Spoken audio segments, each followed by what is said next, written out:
अस्सलामुअलैकुम। उम्मीद करती हूँ आप सब खैरियत से होंगे। मेरी वीडियोस को देखने के लिए लाइक करें और हमारे चैनल को सब्सक्राइब करें। आज जो मेरा टॉपिक है ये मैं प्रीवियस अपने लेक्चर से ही ले रही हूँ, जिसमें मैंने पहले बताया था कि रदरफोर्ड का मॉडल क्या है, बोहर का मॉडल क्या है, प्लैंक्स क्वांटम थ्योरी क्या है। अब जो मैं बताऊँगी वो डी ब्रोगली इक्वेशन है। डी ब्रोगली इक्वेशन क्या है?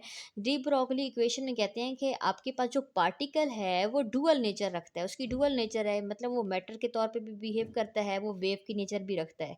जैसे है फॉर एग्जांपल जो इलेक्ट्रॉन है, इलेक्ट्रॉन वेव नेचर भी शो कर रहा है। दो ही इसके पास होती हैं अपॉर्चुनिटीज़, मतलब ये वेव नेचर भी शो करेगा और इसके अलावा मैटर की नेचर भी शो करेगा। तो ये डी ब्रोगली इक्वेशन जो है, डी ब्रोगली है, ये दो नेचर्स को बताती है कि इसके पास वेव नेचर भी होती है, दूसरी मैटर नेचर भी होती है।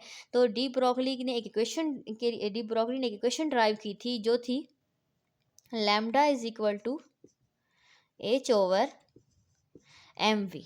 ठीक है, एच क्या है? प्लैंक्स कांस्टेंट है। एम क्या होता है? मैस होता है। वी वेलोसिटी होती है। लैम्डा होती है वेवलेंथ। ठीक है, तो इनका जो होता है आपस में इनवर्स रिलेशनशिप है। जैसे फॉर एग्जांपल मैं कहूँ, अगर मैस जो है कम है, अगर मैस कम होगा तो उसकी वेवलेंथ क्या होगी? वो ग्रेटर होगी। तो इनका आपस में इनवर्स रिलेशनशिप है। तो डी ब्रोगली ने दो बातों को बताया था। उसने बताया था कि जो होता है आपके पास एक पार्टिकल होता है वो दो फॉर्म रखता है, जैसा कि एक मैटर की भी और एक वेव नेचर भी। तो डी ब्रोगली ने एक इक्वेशन ड्राइव की थी, वो थी lambda is equal to H over M V वाली। ये इक्वेशन ड्राइव कैसे की गई थी? वो ये इक्वेशन प्लैंक्स क्वांटम थ्योरी से ड्राइव की गई थी और दूसरी साथ में थी E is equal to M C square. ठीक है, ये आइंस्टाइन की एनर्जी जो इक्वेशन है इन दोनों से ये ड्राइव की गई। नेक्स्ट जो फिर मज़ीद आगे है, आपके पास अनसर्टेनिटी प्रिंसिपल है। ठीक है, अनसर्टेनिटी प्रिंसिपल क्या होता है? अनसर्टेनिटी प्रिंसिपल होता है कि जिसमें कहते हैं आपके पास जैसे है फॉर एग्जांपल एक पार्टिकल है। ठीक है, कहते हैं अगर आपके पास एक चीज़ में सर्टेनिटी है, मतलब वो करेक्टली आप मेजर करें, तो दूसरी क्या होगी?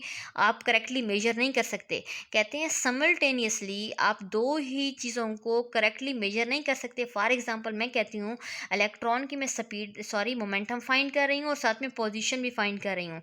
अगर मुझे पोजीशन करेक्टली फाइंड हो जाएगी तो फिर मुझे उसकी जो मोमेंटम होगा वो करेक्टली फाइंड नहीं होगा। तो अनसर्टेनिटी प्रिंसिपल जो है इसमें कहते हैं कि आपके पास एक चीज़ में सर्टेनिटी है तो दूसरी क्या होगी? उसमें अनसर्टेनिटी होगी। ठीक है, ये था हाइजेनबर्ग अनसर्टेनिटी प्रिंसिपल जो कॉम्पटन इफेक्ट को फॉलो करता है। कॉम्पटन इफेक्ट इसकी एप्लीकेशन है, जिसमें आप कहते हैं फॉर एग्जांपल आपने पोजीशन फाइंड करनी है। ठीक है, तो पोजीशन अगर आपके पास ये लाइट माइक्रोस्कोप से फाइंड हो सकती है और एक्सरे है। ठीक है, तो एक चीज़ जो है आप उसमें कहते हैं कि एक चीज़ में सर्टेनिटी लेकर आते हैं, दूसरी अनसर्टेनिटी उसमें आ जाती है, दूसरी करेक्टली मेजर नहीं होती। एक करेक्टली मेजर हो जाती है, दूसरी नहीं हो सकती। समल्टेनियसली दोनों को आप करेक्टली मेजर नहीं कर सकते। जैसे फॉर एग्जांपल मैंने बोला है कि आपके पास इलेक्ट्रॉन की एक पोजीशन है। ठीक है, एक पोजीशन हो गई, एक मोमेंटम हो गया। तो पोजीशन आप करेक्टली तो फाइंड कर लेंगे, लेकिन मोमेंटम नहीं होगा। अगर मोमेंटम करेक्टली फाइंड कर लिया एक चीज़ से तो उसकी पोजीशन करेक्टली फाइंड नहीं होगी। जैसे कि हम कहते हैं फॉर एग्जांपल आपने मोमेंटम जो है वो आपने फाइंड करना है, तो आप फॉर एग्जांपल एक्सरे से करेक्टली फाइंड कर रहे हैं तो उसकी पोजीशन जो होगी वो लाइट माइक्रोस्कोप से करेक्टली फाइंड हो जाएगी। एक चीज़ एक ही से सर्टेनिटी के साथ फाइंड हो सकती है। फिर है क्वांटम नंबर। क्वांटम नंबर क्या होता है? इसमें आप ऑर्बिटल्स को ले आ जाते हैं। एक होता है ऑर्बिट, एक होता है ऑर्बिटल्स। ऑर्बिटल्स के अंदर फाइंडिंग ऑफ इलेक्ट्रॉन या probability of finding of electron is almost 95%। जहाँ पे इलेक्ट्रॉन के पाए जाने के इम्कानात सबसे ज़्यादा होते हैं वो आपके पास ऑर्बिटल होते हैं। ऑर्बिटल जैसे S P D and F. ठीक है, ऑर्बिट होते हैं के एल एम एन। तो क्वांटम नंबर क्या है? ये इलेक्ट्रॉन की फाइंडिंग होती है, जहाँ पे आप इलेक्ट्रॉन को फाइंड कर रहे थे कहाँ पे इलेक्ट्रॉन पड़े।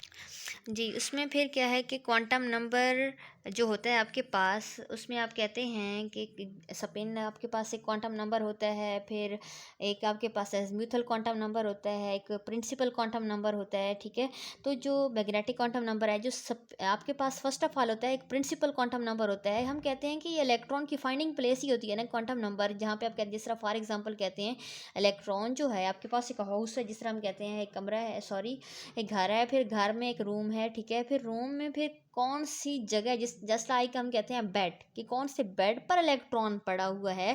तो ये फाइंडिंग जो हम क्वांटम नंबर से करते हैं, ठीक है। फिर ये पहला है प्रिंसिपल क्वांटम नंबर है।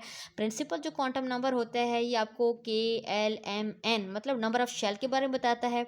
जो आपके पास एज़ीम्यूथल क्वांटम नंबर होता है वो आपको नंबर ऑफ सब शेल और शिप्स के बारे में बताता है, ठीक है। फिर जो आपके पास मैग्नेटिक क्वांटम नंबर होता है वो डीजेनरेट ऑर्बिटल्स, ठीक है, उनके बारे में बताता है, ठीक है, जो हैविंग द सेम या फिक्स्ड एनर्जी जो होती है जिनके पास होती है उसके बारे में। और जो स्पिन क्वांटम नंबर होता है वो बताता है कि इलेक्ट्रॉन की डायरेक्शन क्लॉकवाइज है या एंटी क्लॉकवाइज है, तो ये उसके बारे में बताता है। मज़ीद मैं अपनी नेक्स्ट वीडियो में बताऊंगी। हमारी वीडियोस को देखने के लिए लाइक करें और हमारे चैनल को सब्सक्राइब कर दीजिएगा ज़रूर। अल्लाह हाफिज़, थैंक्स।